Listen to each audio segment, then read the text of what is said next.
Assalamualaikum warahmatullahi wabarakatuh. Selamat datang di channel HFZ bersama Pak Hafiz. Jangan lupa untuk berdoa agar dipermudah dalam memahami dengan mengucapkan Bismillahirrahmanirrahim. Mari kita menuju ke konten. Kali ini soal halaman 180 latihan uji kompetensi 154 nomor 5. Misal fungsi penawaran akan suatu barang dirumuskan dengan Q sama dengan P kuadrat plus 2P min 4. Dengan Q menyatakan banyak penawaran dan P menyatakan harga barang. Tentukanlah banyak penawaran, tentukanlah Q berarti. Tentukanlah Q tersebut apabila harga barang, apabila P-nya sama dengan 3. Berarti kalau P-nya sama dengan 3, karena Q-nya adalah P kuadrat plus 2P minus 4, berarti Q-nya adalah 3 dikuadratkan plus 2 kali 3 dikurangi 4. 9 ditambah 6 dikurangi 4 adalah 11. Maka banyak penawaran akan barang tersebut apabila harga barang adalah 3, banyak penawarannya adalah 11. Soal berikutnya yang saya bahas adalah halaman 185 latihan uji kompetensi 354 nomor 8. Diketahui A kuadrat plus 3A min 10 sama dengan 0 dan fungsi kuadrat Y sama dengan AX kuadrat min 5X min 2A. Jadi nilai A yang di fungsi kuadrat ini dipenuhi oleh bentuk A kuadrat plus 3A min 10. Yang ditanyakan nilai maksimum dari Y. Pertama kita cari tahu dulu nilai A-nya berapa. A kuadrat plus 3A minus 10 sama dengan 0. Ini bisa kita faktorkan. Sudah dibelajar waktu zaman SMP. Sini A sama dengan 0. Teknik pemfaktorannya tergantung guru SMP kalian waktu itu mengajarkannya gimana. Berarti di sini langsung saya dapatkan bahwa di sini 5, 2, plus 5, minus 2. Dapat nilai A sama dengan minus 5 atau A-nya adalah 2. Nah, yang mana yang kita pakai? Di sini dia bilang nilai maksimum dari Y. Nilai maksimum itu kan terjadi ketika dia kurvanya seperti ini. Terbuka ke atas, terbuka ke bawah. Ini terjadi nilai maksimum. Kalau dia nilai kurvanya terbuka ke bawah seperti ini terjadi nilai minimum. Kenapa nilai maksimum? Karena lokasi paling besar, paling tinggi di atas. Nilai maksimum terjadi tinggi kalau yang nilai minimum terbuka ke atas karena di sini paling bawah. Nah, kondisi seperti ini, kurva terbuka ke bawah terjadi ketika nilai A-nya adalah negatif, kurang dari 0. Kalau terbuka ke atas, nilainya terjadi ketika A-nya positif, lebih dari 0. Oke. Berarti karena dibilangnya maksimum, maka yang ini, yang A sama dengan 2, tidak memenuhi. Yang memenuhi adalah yang A sama dengan minus 5. Karena nilainya maksimum, A-nya negatif. A-nya minus 5. Sini koefisien X kuadratnya minus 5. Berarti kita punya fungsi kuadratnya adalah Y sama dengan AX kuadrat, A-nya minus 5. Berarti minus 5 X kuadrat minus 5X minus 2 dikali minus 5 adalah plus 10. Gitu. Nah, nilai maksimumnya rumusnya adalah, rumus untuk nilai maksimum itu adalah minus D per 4A. Dari fungsi kuadrat Y sama dengan min 5X kuadrat min 5X plus 10, kita peroleh A-nya adalah minus 5, koefisien X kuadratnya, B-nya adalah minus 5, koefisien X-nya, C-nya adalah 10, yaitu konstanta. Nah, dari A, B, C ini, kita punya rumus diskriminan atau D itu adalah B kuadrat minus 4AC.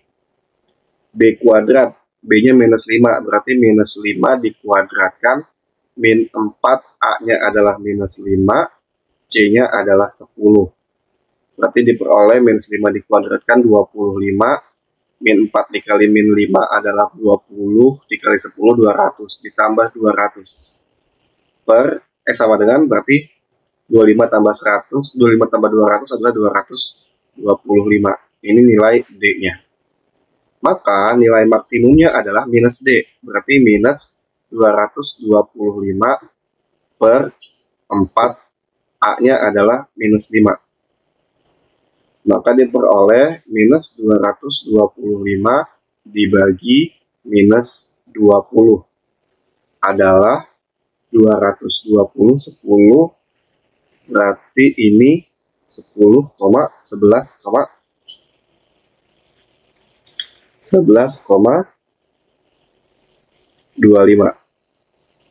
nilai maksimumnya. Jawabannya adalah yang A. Berikutnya saya akan membahas soal halaman 186, latihan uji kompetensi 454 nomor 6.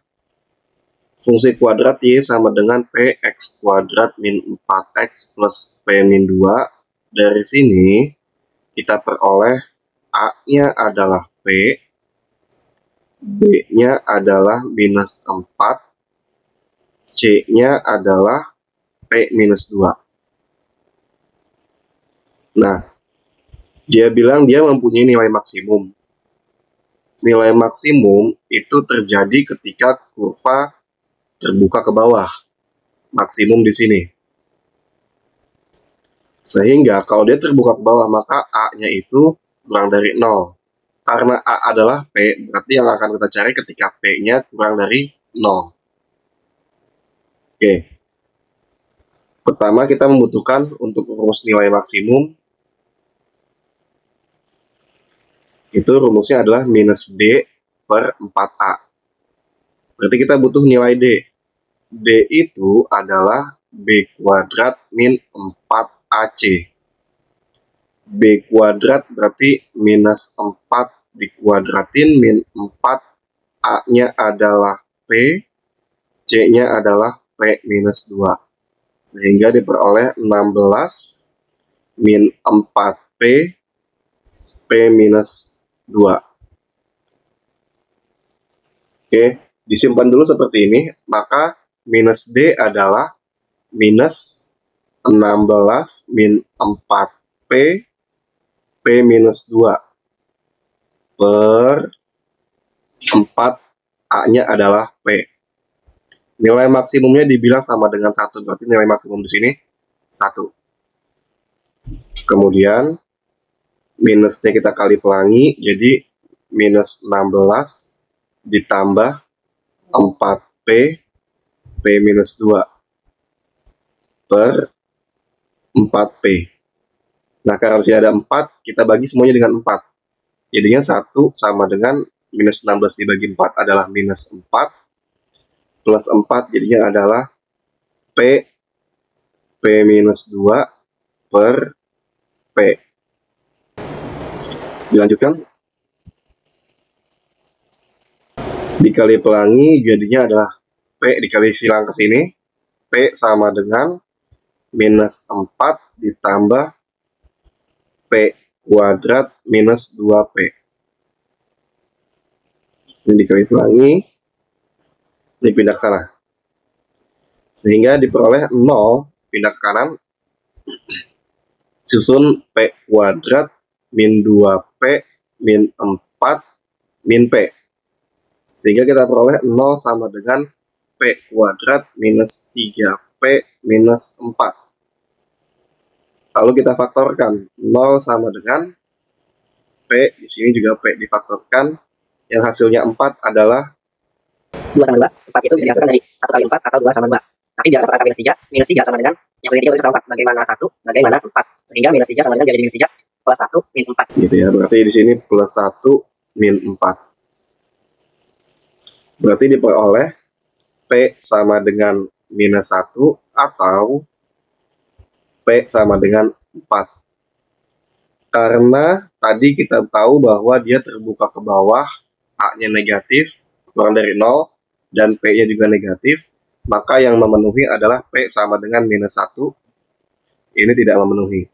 Jadi jawabannya untuk P sama dengan minus 1. Nah, apakah yang ditanyain P? Bukan, yang ditanyain bukan P. Yang ditanyain adalah bagaimana sumbu simetrinya. Sumbu simetri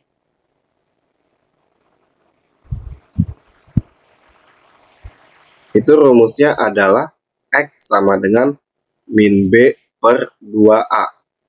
Berarti B-nya adalah minus 4. Berarti minus 4 per 2, A-nya adalah P. P-nya adalah min 1. Minus 1. Maka, pindah ke sini. Berarti X-nya sama dengan 4 per minus 2. Jadi X-nya adalah 4 dibagi minus 2 adalah minus 2. Sehingga jawaban akhirnya untuk sumbu simetrinya adalah X sama dengan minus 2, option B. Berikutnya, halaman 188, latihan uji kompetensi 554, nomor 1. Titik potong grafik fungsi Y sama dengan X kuadrat plus 2X plus 3 dengan sumbu Y adalah, berarti kalau dengan sumbu Y, titik potong dengan sumbu Y. Kalau titik potong dengan sumbu Y, berarti ini maksudnya X-nya sama dengan 0. Ketika X-nya sama dengan 0, maka Y sama dengan X kuadrat plus 2X plus 3. X-nya 0, berarti 0 dikuadratin plus 2 dikali 0 ditambah 3. Dapat nilai Y-nya sama dengan 3. Maka titik potongnya adalah X, Y. X, Y. X-nya 0, Y-nya 3. Jawabannya adalah C. Berikutnya halaman 191, latihan uji kompetensi 654, nomor 1. Titik potong parabola Y sama dengan X kuadrat min 2X minus 15. Memotong sumbu X pada titik. Kalau memotong sumbu X, berarti Y-nya sama dengan 0. Ketika Y-nya sama dengan 0, untuk Y sama dengan X kuadrat minus 2X minus 15. Y-nya 0, berarti 0 sama dengan X kuadrat minus 2X minus 15. Maka ini bisa difaktorkan jadi X dengan X. 15 itu bisa diperoleh dari 1 kali 15, 3 dikali 5. Yang bisa menghasilkan 2, minus 2 adalah 3 dengan 5. Berarti minus 2 sama dengan bagaimana 3, bagaimana 5. Biar jadi minus 2, berarti 3-nya positif 3, 5-nya minus 5. Plus 3 min 5 adalah minus 2. Berarti X plus 3, X minus 5. Diperoleh dapat nilai X sama dengan minus 3 atau X sama dengan 5. Maka titik potong sumbu Y, sumbu X. Titik potong sumbu X nya adalah X, Y. Ada 2, minus 3,0 dan dia memotong juga di 5,0. X-nya 5, Y-nya 0, X-nya minus 3, Y-nya 0. Maka jawabannya adalah yang D. Soal berikutnya halaman 191, latihan uji kompetensi 654, nomor 2. Parabola di bawah ini yang tidak menyinggung sumbu X adalah menyinggung sumbu X, berarti yang diskriminannya itu, kalau menyinggung sumbu X kan diskriminannya sama dengan 0, ya. Berarti kalau tidak menyinggung, berarti yang diskriminannya tidak sama dengan 0. Untuk soal A, kita punya nilai A-nya adalah koefisien X kuadratnya adalah 1, koefisien X-nya adalah 4, koefisien konstantanya adalah 4. Maka nilai D-nya kan adalah, nilai D ini diskriminan B kuadrat minus 4AC. Berarti nilai D-nya adalah 4 kuadrat min 4AC. Berarti 16 dikurangi 16. Ya, berarti D-nya sama dengan 0. Padahal yang kita cari adalah yang D-nya tidak sama dengan 0. Berarti ini menyinggung.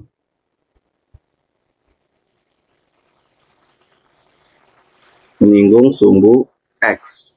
Untuk option yang B, nilai A-nya adalah 1, koefisien X-nya adalah atau B-nya adalah minus 6, C-nya adalah 9. Berarti D sama dengan B kuadrat minus 6 dikuadratin min 4AC. Berarti dapat nilai D-nya adalah 36 dikurangi 36. Maka dapat juga D-nya sama dengan 0. Kalau D-nya sama dengan 0 juga dia menyinggung sumbu X. Lanjut option yang C. Kalau option yang C, kita punya A-nya adalah 2, B-nya adalah minus 4, dan C-nya adalah 2. Berarti D-nya adalah B kuadrat min 4AC. B kuadrat min 4AC. Dapat 16 dikurangi 16 juga. Berarti dapat D-nya sama dengan 0. Kalau D-nya sama dengan 0, dia juga menyinggung sumbu X. Untuk option yang D. Untuk option yang D, dapat nilai A-nya adalah koefisien X kuadratnya 1. B-nya adalah minus 2, koefisien X. C-nya adalah 2. Sekarang kita hitung D-nya adalah B kuadrat min 4AC, berarti minus 2 kuadrat min 4AC. Dapat bahwa 4 dikurangi 8. Ini doang nih yang D-nya adalah minus 4. Nah, ini masuk kriteria kita. Tapi kita cek. Ini masuk kriteria kita untuk tidak menyinggung sumbu X. Coba sekarang kita cek option E. Jadi option E itu A-nya adalah 1, B-nya adalah minus 10, C-nya adalah 25. Berarti dapat D-nya adalah B kuadrat, berarti min 10 kuadrat min 4AC. Min 10 kuadrat adalah 100 dikurangi 100. Maka di sini diperoleh D-nya juga 0. Karena D-nya 0, maka dia menyinggung sumbu X juga. Maka yang memenuhi adalah yang D-nya adalah minus 4. Option D. Terima kasih sudah menonton video ini. Semoga video ini dapat bermanfaat dan menambah wawasan. Jangan lupa untuk like, share, dan juga subscribe channel ini. Wassalamualaikum warahmatullahi wabarakatuh.